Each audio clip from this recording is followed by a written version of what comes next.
seat. I'm Sarah Gerkink. I am Oak's Organic Production Specialist. Can everybody hear me okay? Cool. Louder. Okay. Hi, everybody. I'm Sarah Gerkink. I am Oak's Organic Production Specialist. Thank you for coming here. I want to do a couple of quick reminders. First, this session is titled Resource Roundtable, Organic Horticulture in Kentucky. So if you were hoping for something else, maybe try a different room. CEUs are available for extension agents and pesticide applicators, so sign up on CURS and KDA sheets in the Oak registration desk, at the Oak registration desk. Fire exits are through the doors in the back of the room, and there's space in the back there to scoot around if you need it. Do not slam the door when you come in and out because it shakes the camera work around. And yeah, feedback cards are really important for Oak's conference to make it super useful to you. Jackson's passing them around.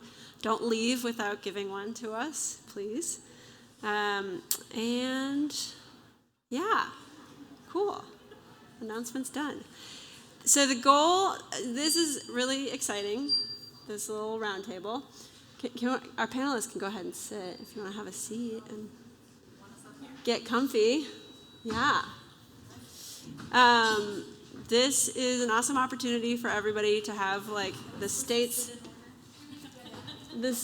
top horticulture experts available for your questions. The goals are to demystify extension to producers in the room, how extension works, what resources are available for production issues, and to give farmers the opportunity for connection with specialists that you might not have interacted with before, all together in one stage. So this is a chance to share questions, express emerging needs, and learn. Our panelists are specialists from UK and KSU who do research and extension in horticulture, and today they're here to share their expertise and the resources that they developed that are relevant and helpful to organic farmers. In a minute, I'm going to let them introduce themselves individually and highlight a few of their favorite resources if they want. And then I'll open the floor to your questions using the Slido app, which is the next slide.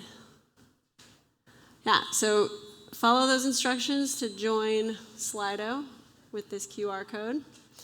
And if you see a question you really like and you're like, yeah, that one, like it, upvote it. And I'll be kind of seeing what's bubbling up and relaying those to the panel. I'm going to note that real-time answers to complicated production problems are not realistic, but the panelists can discuss your problem and considerations for deciding on an approach to the problem, cultural best practices, resources that can help identify how to go about solving an issue, etc. So, okay. Without further ado, I'm going to let our panelists introduce themselves, maybe starting with Rachel.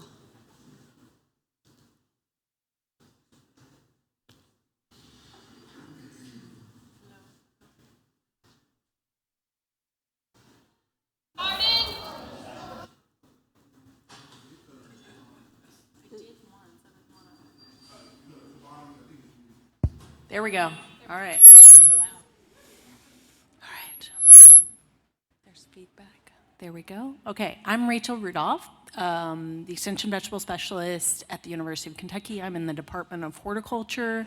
My focus is on commercial vegetable production. So as you might imagine in Kentucky, that means anything from, farm stand, farmer's market, up to wholesale. We've got the whole very small up to large scale. Essentially, if you're selling to make money, if you're producing to make money, then you're in my wheelhouse. High tunnel and open field production focused.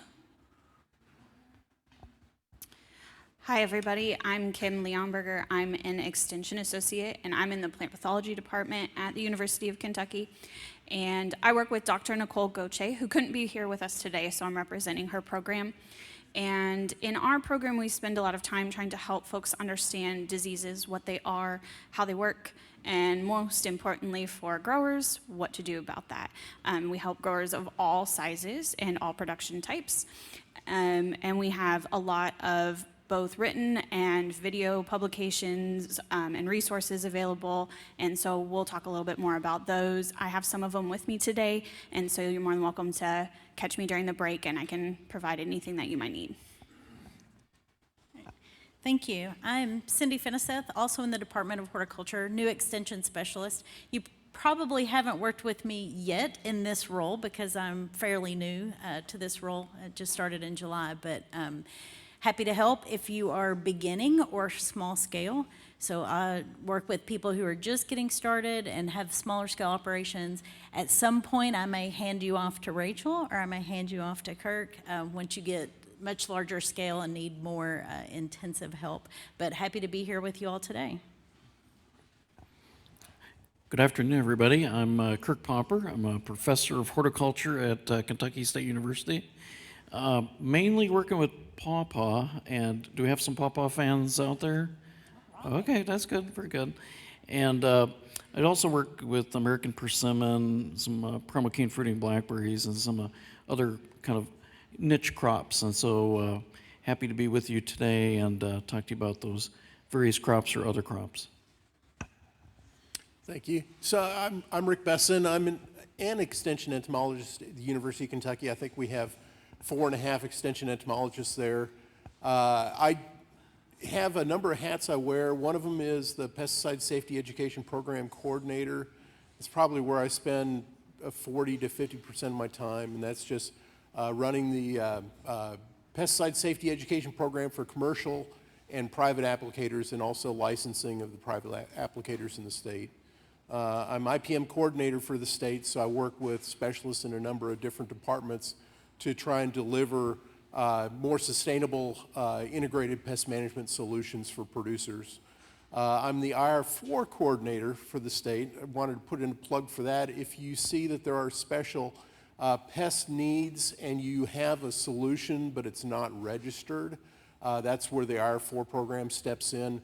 Most of the organic products that we've had registered have come through the organic have come through the IR4 program, so that's significant. And I also want to say that I'm the fruit and vegetable extension specialist, and over the years I've been the field corn specialist, the livestock, the forages, the tobacco. So I've worn a lot of hats over the years.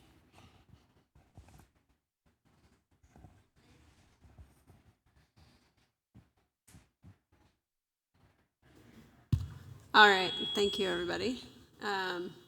Don't forget to send your questions. Can we get the Slido up again in case somebody doesn't have it? All right, well, we got a couple of heavy-hitting questions immediately. Maybe one is a little easy to respond to, but the top percolating one is, how will extension agents work to provide resources for medical cannabis growers? I can maybe. That's sort of hempish. It is kind of hempish. Okay, so let me say it's complicated. UK is currently working to determine how we're best going to move in that space, as it's kind of an evolving and changing space. So right now we're waiting on some direction from administration as to what we can and cannot do. And how we're going to work in that space. So from a disease perspective, we do work with hemp. We've worked with hemp since 2014. And I will say we do have some resources for growers in that space. We definitely, I think at UK, are positioned well to be able to assist both county agents and growers as with both hemp and cannabis questions. because we do have a really good group of specialists. We have disease, we have entomologists, we have production specialists as well. So I think we're in a good space that we can help once we get the approval to do so. I think that that's something that I know is being very heavily worked on and discussed. Mention about Qinglu? Yeah. So I'll just mention real quickly, from a production system standpoint, we have a new specialist at the University of Kentucky. Her name is Qinglu Ying, and she would be able to answer questions about the system if you're, growing in a greenhouse operation. So that would be another resource, and I'm sure she will be working with agents to help them with those types of questions. Great, thank you. Another question that, well, let's see how it goes. Can extension assist beginning farmers with tool share needs, large machines or smaller tools that might not be used enough to be worth purchasing? Sure. So I'll do that since I work with small-scale growers. Not necessarily us, but at your local level, there is a lot of shared use equipment available. And actually, we have a interactive map on the UK CCD website, our CCD expert here. So you can go onto that map and you can find your county, and you can see what kind of shared use equipment is available in your county. Depending on where you are, there may be an adjacent county that will let you borrow from there. But you can see on that map, like, what equipment's available, what are the terms. Some places you do have to go through training before you can take the equipment. Some places they may charge a rental fee, but you can look at that. From a standpoint of university level, we don't really have that kind of equipment available, but at your county level, you'll be able to see that. And it may be at an extension office, it may be at your local farm bureau, it may be with the conservation district, but take a look at that interactive map on the UK Center for Crop Diversification, UK CCD, that website, and you can see. And I had my just fun fact or tip, take the equipment back in better shape than you got it, please, because to continue doing that program, the longer we can keep that equipment in operation, the better. And they can go to a group like the Ag Development Board and get funding to buy other pieces of equipment. So. You guys have equipment. And we do have some other equipment, and some of that is also at the extension offices, but here at K-State we do have a number of things like the autoclave system, which has been down, right, for beekeepers, right? It would be available for you to bring your frames out and sterilize them, and that's been down for a little while, but it's about to get back up and running. We do, of course, have the mobile kitchen for processing over here. We do have a sorghum press. We have some things that you can check out from us. I will say, with Joni Nelson and the small farm mini grants we have out there, those are grants that you can apply for up to $5,000. So sometimes that's going to allow you to get that tool that may not be at an extension office, but you can apply for that grant and buy that tool. So make sure you take advantage of that.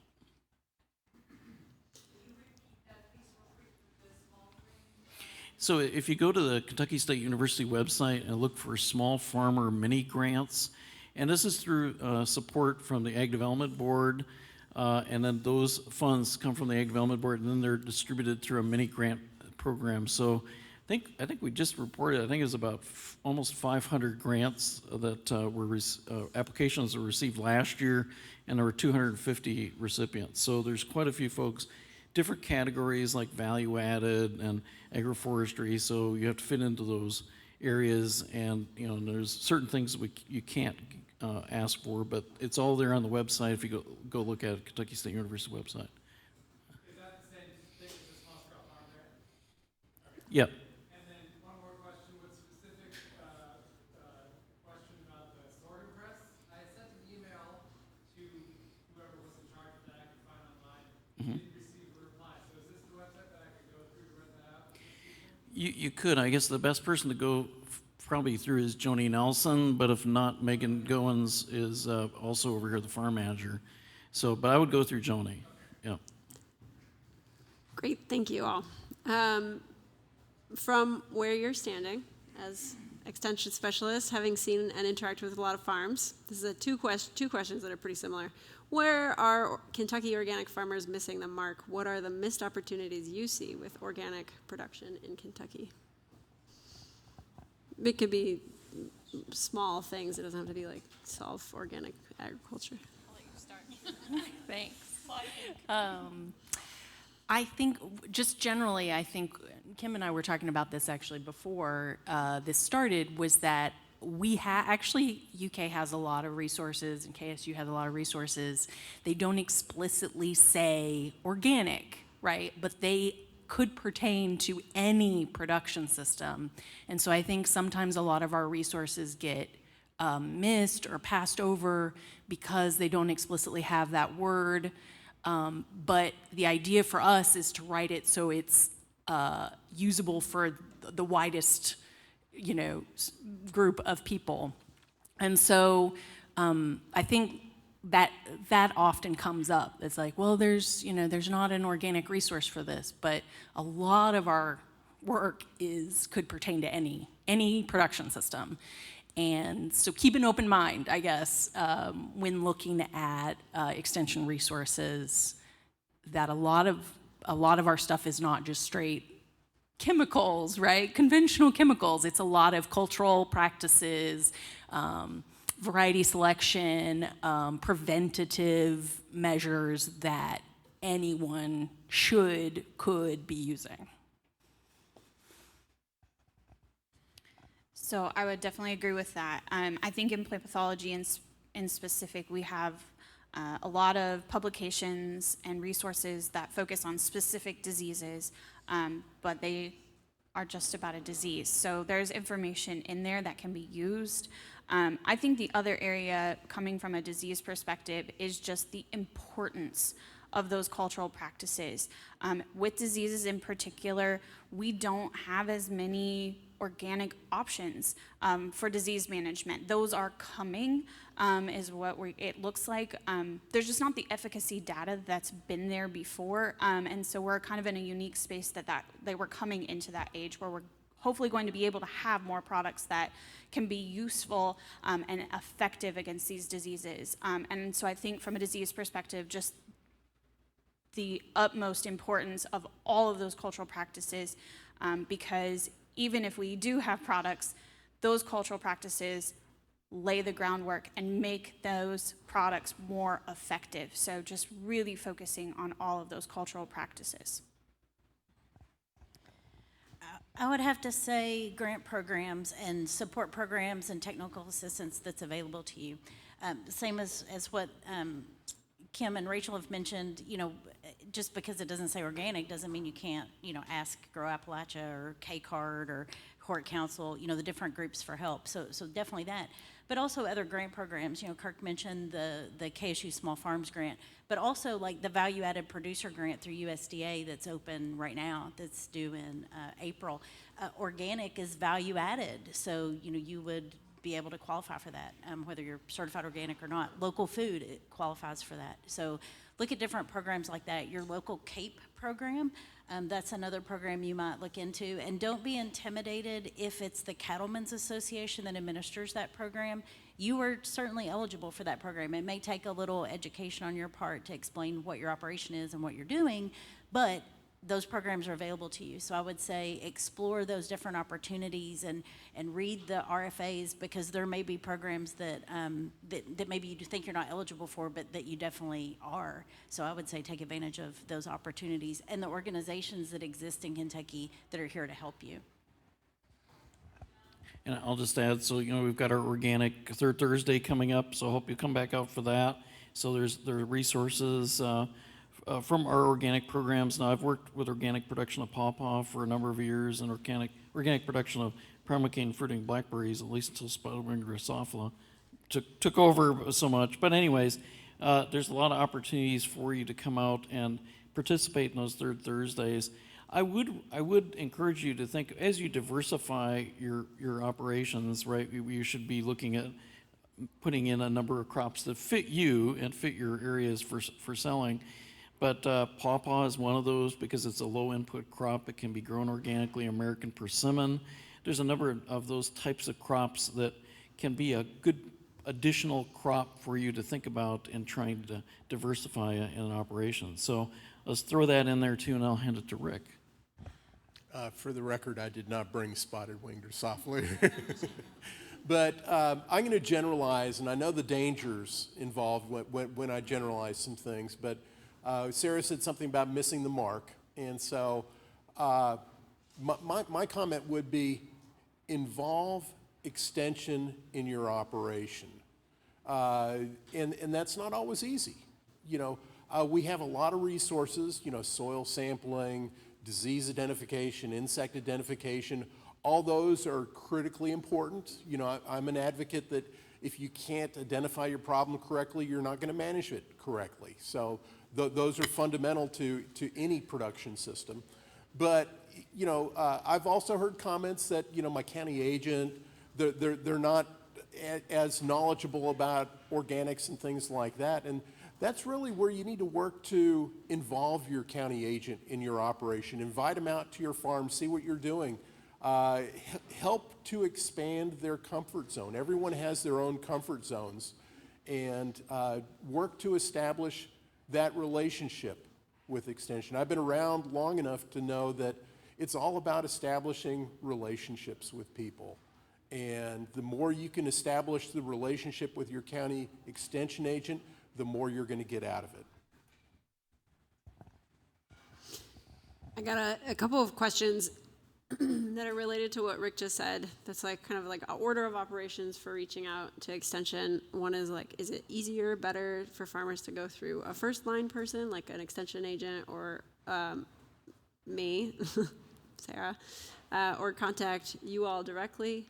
And then the second question is,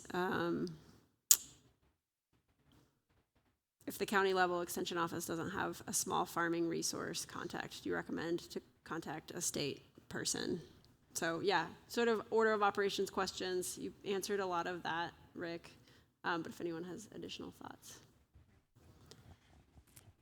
I think it's fine to reach out to other people as well, but don't leave your local county extension agent out of the loop, because if you do leave them out of the loop, they're not going to learn anything about your particular problems, and they're not going to get that knowledge that may come from other places as well. So keep your county extension agent in that loop as well, although you may have multiple channels that you seek information from. Yeah, and I'm going to make a quick note that whenever I do any sort of technical assistance, I always reach out to the county agent, because I think it's a really useful sort of like inroad to these folks who are like on the front lines of finding out what works best. And so it's extreme, even if you haven't before, if you reached out to them a long time ago and haven't talked to them in a while, just kind of keeping them in the loop about what's going on your farm and what you're working on is super. Do it. Yeah. Order of operations, I think the county agent is going to be the fastest response time, right? If you think about the number of growers and the number of us versus there's a county agent for every county, the county agent's going to have a faster response time and it's very possible they can answer your question that day, right? Or address your need that day, or come collect a diseased plant sample that day, right? Or maybe the next morning. So if you're looking for quick, and they know, in theory, they know you, or they know their county, they know your farm, right? As far as response time, they would be your best option.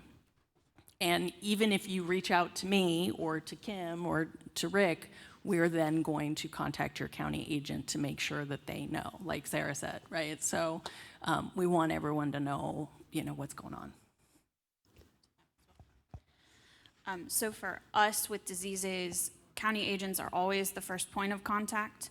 Understand that our county agents participate in a lot of trainings that we facilitate. So we are training them to be able to recognize diseases, to be able to make management recommendations in the minutes. So they are a great resource for that. If they don't know, they have access to us. a lot of our agents will actually say, oh, I'm going to this farm, it's an organic producer, I don't know a lot about this, help me understand what I need to know walking into this situation. So we get contacted by those agents to help them be able to facilitate a better interaction when they do get on your farm, so they know what they're looking for. If you do have a disease issue, or if your agent thinks that you have a disease issue, they can send a sample to our diagnostic lab on campus. As of right now, that is a free service. You're not charged for that. They take the sample, they'll package it up, they get it to us at UK.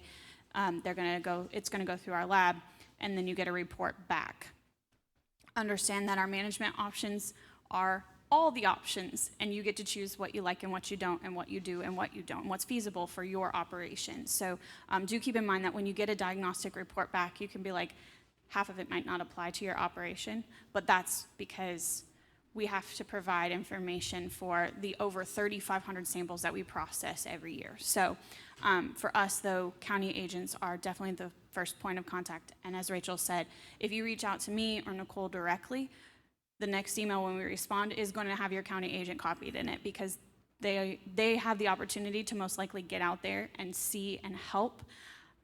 Best I might be able to do is look at some pictures you can send me, and that's limited information. So just keep in mind, that county agents are definitely the first point of contact for us. How many of you have used the diagnostic services from UK? Okay, that's awesome. And I want to just highlight that Kentucky is one of 2 states where that is a free service. So it's like a very special and awesome thing. Okay. Here's a good production question. What are some new pests or diseases that Kentucky farmers should be watching for? I can start, and then I will hand it off to Rick, I guess, and maybe Kurt. They can probably chime in. From a disease perspective, the biggest one on our radar right now is a disease that's called, and I'm going to butcher the name, it's called Neopestilopsiopsis. Try that 16 times fast. It's not easy. So we just call it neopest, but this is a disease that recently came in. It affects strawberries. We have seen some damage from it already. We suspect that in the spring we'll see some more. We have a webinar coming up. It's February 6th. I have a flyer about it, so if you're interested or you grow strawberries, make sure you're registered for this and make sure you attend. We're going to talk about the disease, what it is, what it looks like, what to do about it, and then we'll also be joined by another specialist who's going to talk about how you can propagate your own cuttings that are disease-free. So if you grow strawberries, join us for that. That's probably the biggest one on our radar. I would say, obviously, when you talk about fruits and vegetables, there's a whole lot of diseases out there. If you think that you have a disease problem, though, the number one thing you can do is get it identified and make sure it's actually disease. There are a lot of lookalikes. Rachel, and I think, can attest to that. I'm sure others can as well, that of the samples that come to our diagnostic lab, interesting fact is only about 40% of them are actually diseases. The other 60%, so the majority of what we see in our diagnostic lab is insect or abiotic issues as well. So just keep in mind that don't jump to the worst case conclusion. Get somebody out there that can help you, or get a sample to the diagnostic lab so that we can make sure that you know what it is and that you can take the right management recommendations.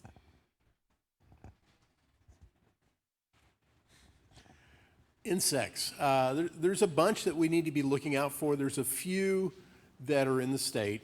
Probably the number one that's in the state in northern Kentucky is the spotted lanternfly. That's in about 7 counties that we know of. That's going to be a big pest of grape production and also a huge nuisance problem in urban areas, so hitting both those areas. But there's a number that are high on my radar screen as a state specialist. I hope we never see them, but I'm asking people to keep an eye out for them anyway. One's the corn leafhopper. We saw that come into the state late in the season last year. We hadn't seen it before. Typically, it's been a sporadic Texas problem coming out of Mexico. We did see it get into Nebraska and Kentucky last year. It is a vector for 3 of the corn stunt pathogens. Probably not going to be a big field corn pest because it shows up so late in the season, but a late season sweet corn pest potentially. We did see the corn silk fly come up in the last couple years in western and southern Kentucky, again with late sweet corn. So that is a South Florida problem that has been skipping Georgia, Alabama, Mississippi, South Carolina, and Tennessee, and just coming to Kentucky. So I think that may be some human-assisted movement with that pest. We have the two-spotted cotton leafhopper that got into Florida last year. It's a pest of okra and eggplant. And we haven't seen it up here, but those small leafhoppers can often be moved on tropical disturbances that come up. So that's another one that we need to keep looking out for. Then we have some other ones like fire ants and things like that that are not specifically pests of fruit and vegetable crops, but are pests of us that we have to deal with in some of these areas. So there's a number of things that we need to be looking out for. Let me just reinforce what Kim said. You know, part of sending in samples is so you get things identified properly. For us, we're actually using you. You are our eyes and ears on the ground. You are our surveillance across the state. So when you send things in, we become aware of what's going on in different parts of the state that we can't get to. So it's equally important for us for you to send in those samples as it is for you to send them in and get them properly identified. I just want to add too, but we were just talking about Asian ambrosia beetle, which has been a big problem for it's kind of isolated areas, but it has been a pest of American persimmon, apple, and pawpaw. And if you see any kind of toothpick frass, right, little tubes coming out of your trunks, you should probably contact your extension agent immediately because you don't want those beetles spreading to other trees. But it can be a really damaging pest of pawpaw. Even one Asian ambrosia beetle going into the tree will carry a fungus with it that will eventually kill the entire tree. So it's something you really have to watch for. Great, thank you. So this one has steadily gotten more likes. So it's in this difficult economic climate, what are the first steps a person can take to begin making a living with farming? So maybe thinking about this question through the lens of like production practices. You can probably help with this one too. I'd say know your market would be number one. Don't break ground. Don't buy any equipment. Don't do anything without understanding the market that you're going to be using, or how big, what's the crops, what's the demand, what's your price point. Really doing a thorough economic evaluation of like the future is going to be number one. I hear of a lot of people that have, acquired a high tunnel, purchased equipment, et cetera, and then they start asking, what should I grow? That is not, I can't tell you what to grow, and I won't. Just to be quite honest, I can help you grow it once you've decided, but that is ultimately on, your market and your economic situation to decide that. And I'm guessing you have, Cindy, some resources for people to be able to utilize to do that kind of evaluation? Okay. So there are a lot of resources through the Center for Crop Diversification, a lot of marketing resources, that sort of thing. Also, there is the Hort Biz Quiz that we put together a couple years ago that helps you look at land, labor, and capital. That traditionally is the most limiting factor for most growers. And that can help you think about what kinds of crops you would want to add. So I would suggest going through that, and then it gives you an output based on kind of what your resources are that you can then consider. Is this for me or not for me? And then the other thing I would mention is food safety. You really need to be conscious of that. There have been some changes to the Food Safety Modernization Act, and it's a risk-based assessment that farms need to be doing. And I would suggest, I mean, even if you don't meet the threshold, so there's an economic threshold for FSMA, and we've got some FSMA experts, and they will correct me if I misspeak, but it's around $25,000 that you have as food sales from your farm that makes you subject to FSMA. But you need to do that risk assessment anyway, because we want you to be above that level. And so that's looking at your water sources. So that's one thing to look at very seriously, but also what other kinds of inputs are you using on your farm? And you always want to be able to answer any customer with, yeah, I have a food safety plan. These are the things I'm doing on my farm to make sure that these, crops are safe and that you are safe. So I would say, be sure that you've got a food safety plan, and it doesn't have to be super sophisticated. It can be a pretty simple plan. And again, there are resources available to help you with that. Cultivate Kentucky will come out on the farm, help you develop your food safety plan. And then I would say just, do that risk assessment so that are there things on my farm that I need to be concerned about or I need to take proactive action about?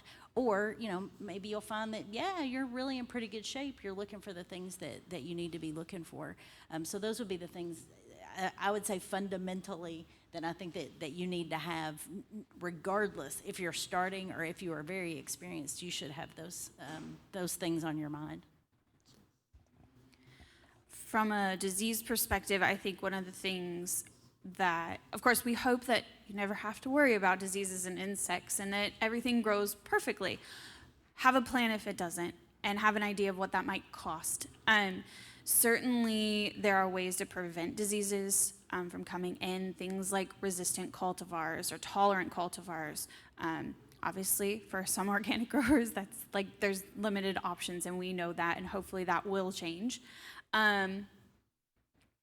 So be prepared and know what that could cost and what that might look like in case it does happen. And then just make sure you really put in the time to make sure that you don't have to deal with it.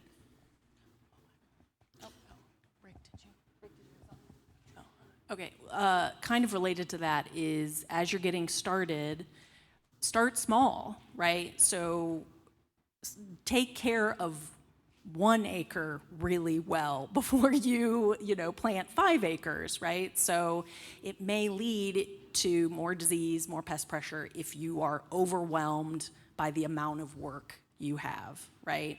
And also from like a mental health standpoint of not taking on more than you can handle. So 1 acre of tomatoes is probably worth, 1 acre of well-managed disease-free tomatoes is worth more than 5, raggedy, poor producing acres of tomatoes.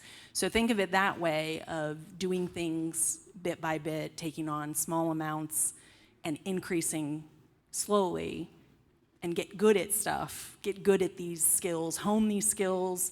Each vegetable crops are high maintenance. We don't have a lot of mechanization. It takes a lot of work. Get good at taking care of a small amount, and then scale up.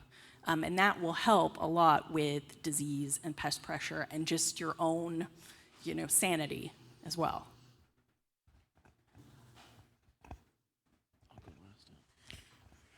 So from an insect point of view, I think there's a lot of opportunities to try and save money when economic times are more difficult. One is obviously look at your input costs very carefully. I'm going back to some IPM fundamentals, but when what you're selling goes down in price and your inputs go up in price, what you want to do is you increase your tolerance for pest damage. I mean, that's just the economics. When the commodity goes up in price and the input costs go down in price, then it actually pays to be a little bit more conservative and tolerate pest damage even less, because you could, every bushel or every box that you sell is worth so much more. The other thing is don't forget about all those good farming practices. The sanitation, timing your plantings. So it's that best time in terms of avoiding, pest and disease pressure if that's possible, timely harvest. All those good farming practices need to be followed as well. And so just look very carefully at how you're spending your money and where you can save. And come out to our third Thursday events. I think it's great to actually maybe, especially, there's always the problem of trying to grow kind of annual crops and perennial crops. And if you're trying to grow apples or pawpaws, it's a little longer time to come into production. And so, it is all about knowing where your market's going to be and having, of course, the ground to actually do what you need to do. And there's a lot of opportunities in value-added processing of your excess vegetables or actually growing for value-added products, but it's not for everybody. And so, but that's something you should consider. And there's a lot of trainings and information about that. But certainly, you want to thoroughly investigate where you would be going with that crop. But I do think as folks who are in organic agriculture, you do want to have a diversity in your farms anyway. So if you can try a few trees to see if it's something that would fit for you or a few plants, that's also some personal experimentation that you can do on your property before you make a big leap and a big investment. So anyways, there's a lot of opportunities out there. There are beginning farmer programs too, and some other opportunities you can consider. Oh, yeah. I have one other thing. I'm always the one talking about the unsexy stuff. Have an emergency management plan. Like we've just had this severe weather. So just, I would say that too, of like, again, it doesn't have to be super sophisticated, but start to think about that and have an emergency management plan for you and your family and people working on your farm. And it may be a first aid kit. I'm always cutting myself and grafting and different things and bleeding all over the place. So for me, like, that's critical that I always have Band-Aids with me. But like just think about that of like, if you have a severe weather event, like, how do you take care of your high tunnel? How do you take care of things? How do you make sure that you're safe and always staying safe? So I would add that as well. Great. How does an organic producer begin a relationship with the universities, and what type of relationship are the universities looking for?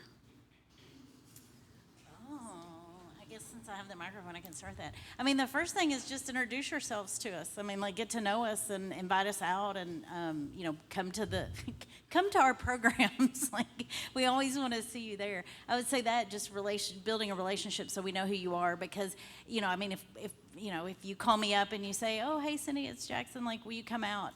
Like that's easy. Like, yeah, I know where it is. I know you. I know your operation. So I think that's one of the biggest things, is just to start to build that relationship with us and just come to our programs, be friendly, introduce yourself. And was there a second part to that? Like. Yeah, like what are universities looking for? for. I already checked it off, so I can't read it right No, now. no, But no. what We're are you looking for I- in a relationship? That spurred my memory. So we're always looking for cooperators to do things. So like if you are willing to host a field day, or you're willing to host well, you were talking about a project you did on a farm. Yeah, we love having people. I mean, like we do things kind of in ideal conditions sometimes. So we like to test things in like real world. So like anytime, we float an offer out, take advantage of it, because it'll benefit you and benefit us by letting us come out and pick your brain about things, or letting us do field trials, that sort of thing. I'll go this way. And then. I'll say real quick, once again, I work in horticulture at K-State. There's other folks. We've just hired 2 foresters. We are, looking to hire an organic professor to replace Sean Lucas.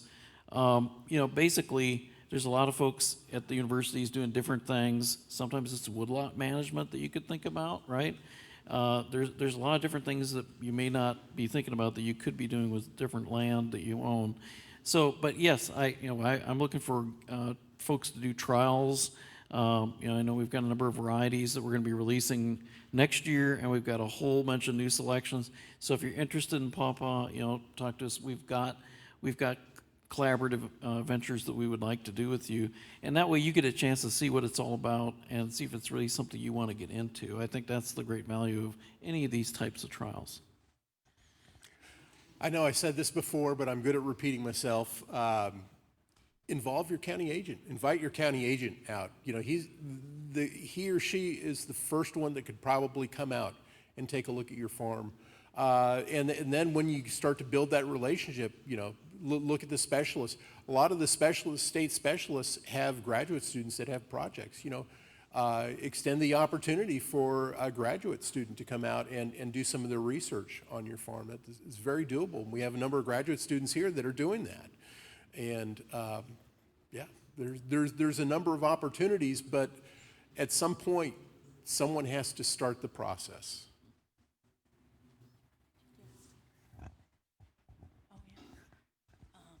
Okay, so a couple things along with Rick. What Rick said was that, yeah, grower collaborators respond to surveys, right? We can't, that's how we get money to justify research, is by saying X number of growers indicated that X was a problem, right? That is how we build, you know, critical mass for research funding, which is how, you know, all this stuff gets done. So it could just be that simple. Like, that's a very low ask, right? Is answer my 10-minute survey. Agree to be a speaker or on a grower panel at our conferences, either at Oak or Fruit and Veg, right? That ultimately, growers want to hear from other growers. They only want to hear from us so much. So you would not believe how many people I ask and they say no. And then, you know, people get annoyed because there's not enough grower speakers. I literally cannot speak for 4 hours straight. I don't want to either. So it's very helpful to share your experience and be on a panel or be a speaker. And then lastly, we really, as far as like what we want from you, we want you to be successful. So ultimately, I don't want very much other than to see people do well, be profitable, you know, stay sane. So whatever that is for you, communicate that to us, right? If that's a site visit, if that's, you know, help me make this connection with this new county agent, I'm nervous about this, right? Can you show me how to do a soil sample or submit a, you know, diseased plant, right? We're here to help you. Ultimately, we don't really want anything from you other than your success. So to go along with the idea of, we definitely do want you all to be successful, and hopefully you never have to see my face on your farm. Ultimately, let us know what you need. We always, in every one of our programs, so for example, this will be part of every like webinar or conference, is an opportunity for feedback. Take time to put in that additional comment section something you need.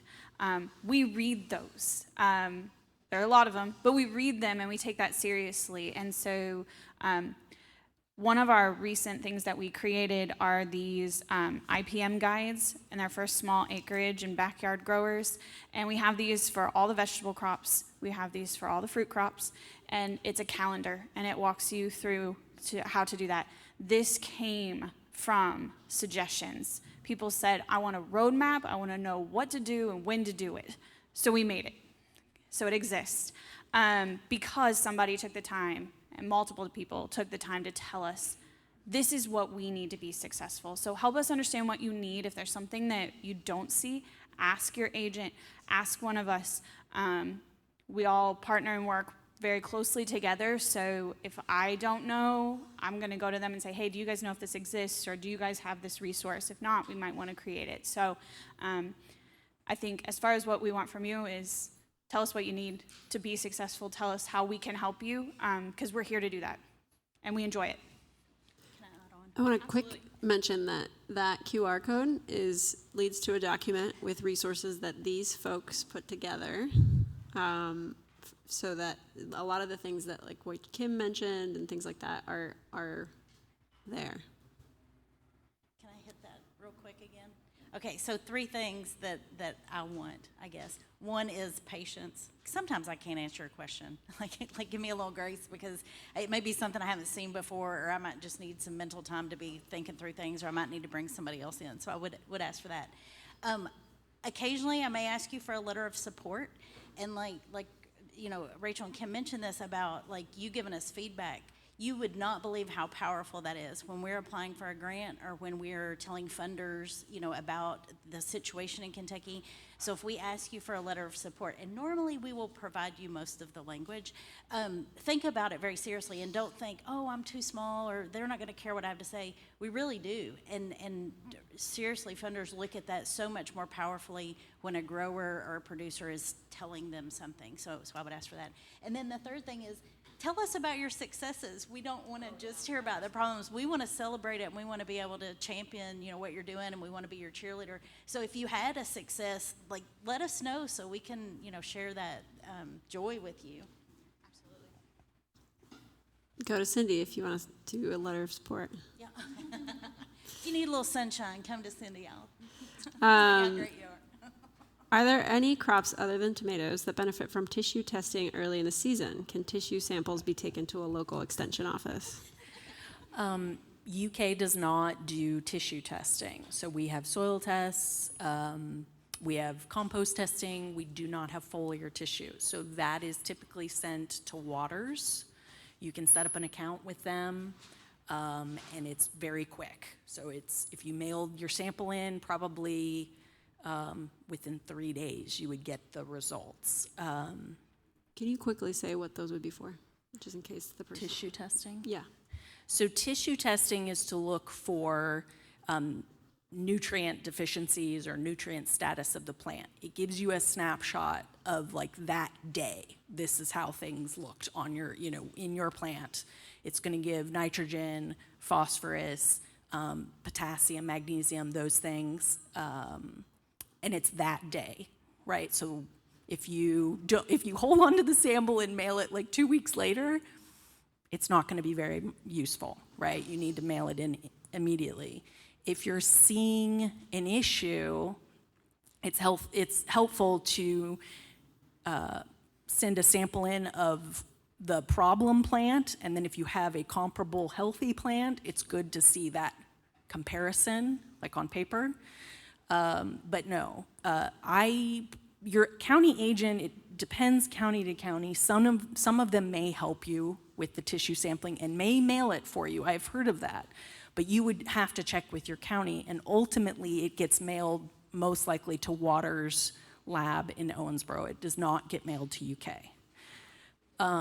Tomatoes are obviously the big thing. I could see cucumbers, peppers also benefiting from foliar testing. But really tomatoes, they're really, because of it's mostly fruiting vegetable crops. Also vining crops, so pumpkins, melons, those would also benefit from tissue testing. But something like lettuce, probably not, you know, those kind of things. So a lot of the fruiting vegetables benefit from foliar testing. So not tomatoes, but we know that some buyers are now requiring or requesting tissue sampling on leafy greens from a food safety standpoint. So if you have that, again, not a test that UK does, but there are lots of commercial labs in the state that will do that testing. And KSU does water testing, but not tissue testing. But Venture Labs in Lexington is one I know of. I'm not necessarily endorsing them, but for human health pathogens, yeah. So this would be for E. coli, Salmonella, Listeria, those human health pathogens. So if you are doing wholesale and you're selling to a buyer that requires that, there are firms in Kentucky that do that testing. You have to get it there very quickly. Same thing, you don't want degradation of the product. You have to take a representative sample. So there are those resources available. A place to get started if you're looking for a lab, again, on the University of Kentucky Center for Crop Diversification website, we've got an interactive map that shows the water testing labs. So that would be a place to start calling. And so you could just call them up. We've got all the contact information there. You could just call them up and say, hey, do you do tissue testing? This is what I need. My buyer's asking for. But again, this is not nutrient. This is human health pathogen testing, a little bit different. And if you're selling direct to consumer, you don't have to worry about it. But if you're in wholesale markets, you might be asked that question. Oh man, we're getting so many good late questions. Is there soil sample testing for disease? No. Okay, great. I'm going to run Now, through them. I was going to say, now I will say this, if you think that you have a root-borne disease or a soil disease, take the whole plant with the soil and make sure that it has the roots, the whole plant. Obviously, don't send us a tree. I mean, I guess you can. Yeah, unless it's a small one. But like if we're talking a tomato or a cucumber or something, take the whole plant and bring us the whole plant, because we can look at root tissue and we can determine if there are disease presence in root tissue. So if you think you have a disease in the root system, make sure that that's the part of the plant that you send to us, and send us some above ground portion too, because those symptoms are important as well. The caveat to that would be root knot nematode. We can look just at soil and determine if you have root knot nematode. But don't send samples like in the dead of January, right? I won't be able to see anything. So, May to August, I can determine if you have root knot nematode. But that would be, I think, the only soil sample. Yeah. Great. Any favorite resources on saffron production? I don't do. So Hideki Kobayashi has actually worked with saffron quite a bit. He had a grant from USDA, and so he can talk to you about it. So if you want to email me or Hideki Kobayashi at KSU, it had its struggles. We were growing it in high tunnels back here, and I think that the high tunnel system has some negative issues with it. But anyways, because there was some loss of the plants over time, so we're not quite sure. But it is, for those of you who don't know about, you're growing out basically a crocus that flowers in the fall, and you're collecting the little male stamens, right? And so it's worth probably more than what? Plutonium? I don't know. I mean, it's really worth a lot. And if you go to grocery stores, you'll often see it, the little anther bundles and the bottles for sale. So it's a really unique, spice that you can use, and it is something that there's an interest in and growing here. So I think the best person to address that would be Hideki Kobayashi if you want to contact him. Okay. There are a lot of other good questions that we do not have time for, but these folks are around maybe for a little while. And so feel free to come on over and chat with them. I want to do a little closing activity, which is on Slido, if you have it open, if you're willing, if you want to express your needs, what kinds of resources are most helpful to you? Written, video, or in-person field days and trainings? Can they rank them? Yeah, rank them. That's a great idea. So just to let everybody know, I know Rachel and Cindy and I will be around during the break. I have some resources. They have some resources that you can take with you today. We're happy to chat. So feel free to come, introduce yourself, ask us some questions, and get any of the resources that you think would be helpful for you. Okay. What kinds of production resources are most helpful to you? In what order are they most helpful to you? I don't know how to word that question. Written, video, or in-person field days and trainings. And then another open-ended question for you who have Slido. What are your top 3 disease management challenges? I'm gonna just report these to them. I can report it to you in a sec too. And what are your top 3 pest management challenges?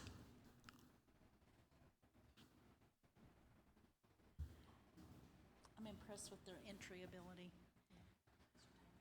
You don't, yeah. I may make a suggestion. It might be best to do it as a poll. I don't think we have that capability.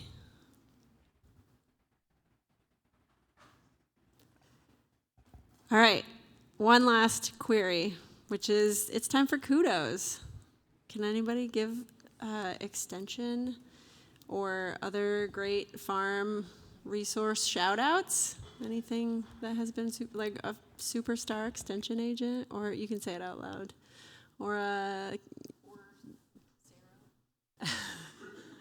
or disease testing, or anything that you want to celebrate?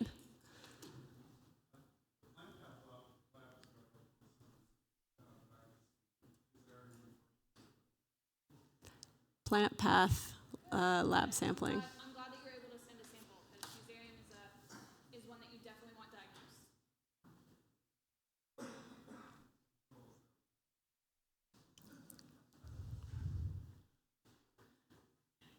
All right. Well, thank you all. Really great to have this conversation. Thank you to our panelists. And yeah, come up for questions if you have any. Yeah, lots of resources over here. We don't open. I've got some shout outs to just say out loud. Shout out to Adam Leonberger. And K-Card has been great for someone. And County Extension Agent. So thanks. Oh, go ahead, Mike. Oh, thanks. Thanks, Mike.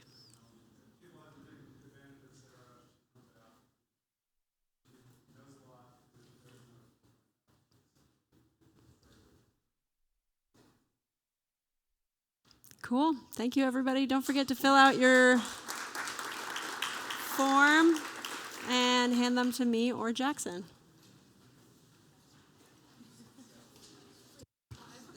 Yeah. I have to run to the bathroom. Do you have a list of like what questions were asked? I have an archive. Yeah. Okay. I was just trying to figure out what question, or if I missed a question. Oh, yeah. You want me If to you don't mind. Sorry. Yeah, no, that's fine. Let's see, archive. Is there soil sampling testing for disease?